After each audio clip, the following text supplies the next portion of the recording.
day 2 of my video log. So I'm really pleased with day 1.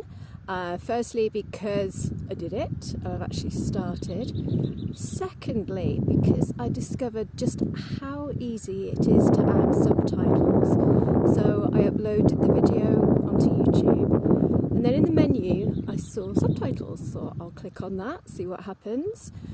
And I had a box just to type in what I've been talking about. The video played, and there's a setting for when you're typing, the audio stops.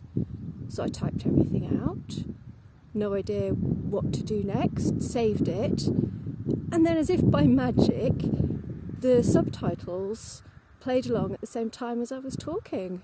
Brilliant. So I'm so pleased that came up, because accessibility is something that's really important to me, and with any digital content that I'm putting out there, I want to make sure it's as accessible as possible. So this space is going to be sacrosanct and will be blocked out for subtitles. Now today I found out the difference between subtitles and closed captions. So subtitles assume that you can hear the sound, so perhaps you're watching something in a foreign language. You can still hear the sounds of the birds and the vehicles and the planes flying overhead. But in closed captions, the assumption is that there is no sound whatsoever. So things like car goes by will actually be described within the closed captions. The other great thing about them is that if you don't like them or you find them distracting, you can switch them off.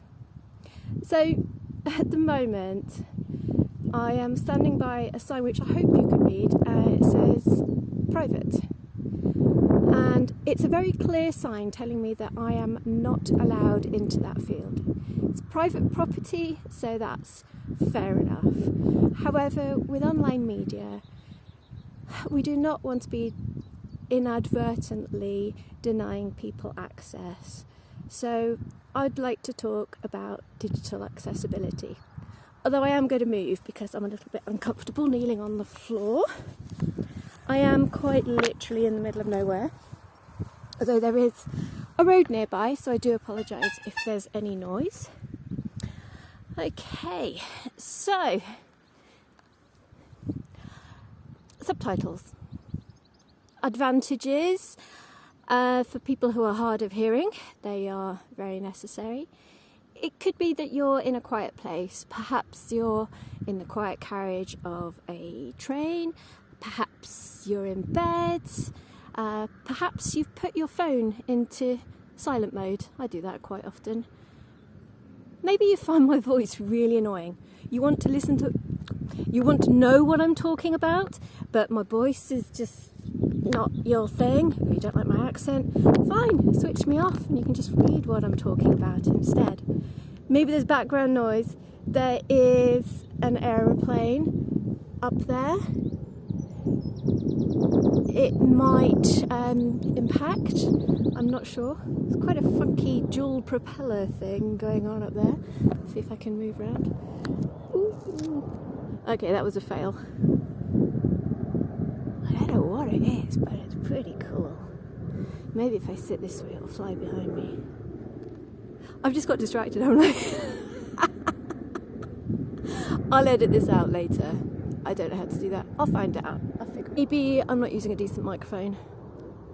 Maybe sitting outside there's wind noise and maybe you can't hear me, in which case you've all switched off and you're reading the subtitles, so great. Maybe English is not your first language, in which case it might be easier for comprehension to read as well as listen. Or maybe your learning style is more visual, and listening to somebody talking maybe just sends you to sleep, or it doesn't hold your concentration. So other things to take into account for digital accessibility. So hopefully I've learned how to put text onto my videos. Hopefully there's something. Maybe I put a title at the beginning. But what I don't want to do is put too much writing on screen, and also be very wary of things that are not dyslexic friendly. So there are certain fonts that are better to use, and also the size of the text, and also having too much text on screen. And on that front, also not having any text at all. So I have in the past been quite a fan of doing presentations that just have a picture on a slide, no words at all. That has a couple of disadvantages. One, that when I come back to the presentation 5 years later, I can't remember exactly what I was talking about. And two, my colleagues who do not have English as their first language, multilingual colleagues, have said they like to have words on screen. It helps with comprehension, and also people can take photographs of it or screenshots or whatever. Another thing, flashing images. Oh my gosh, this is a major bugbear of mine. I just find them really annoying. Also, they are really not good for some autistic people, as they can lead to sensory overload. However, saying that, there are always exceptions to the rules. And if you look at Ling's Car's website, it's so bad it is good. It's got things flashing all over the place. It's wildly successful, but it's also very famous for doing all the things you're not supposed to do. Anyway, another thing is the use of colour. So I actually like using colours a lot. So I've used a lot of colour in sort of projects, status reporting. I'm a big fan of traffic lights, red, amber, green. But if you work with people who are colourblind, they can't actually tell them apart, and contrast then becomes far more important. And there are contrast checkers out there, so whatever colour scheme you're thinking of using, run it through the contrast checker, and there you go. It will improve the experience for everybody.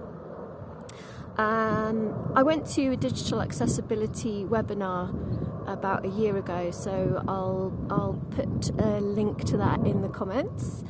And one last thing I want to talk about, I'm out in the middle of nowhere. I walked here, and the idea was that I would maybe walk and talk.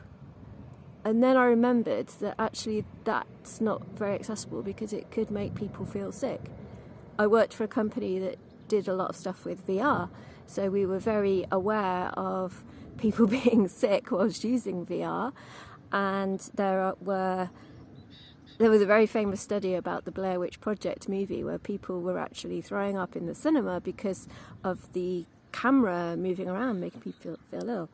So I haven't got a tripod, so I'm doing my very best to hold the camera still.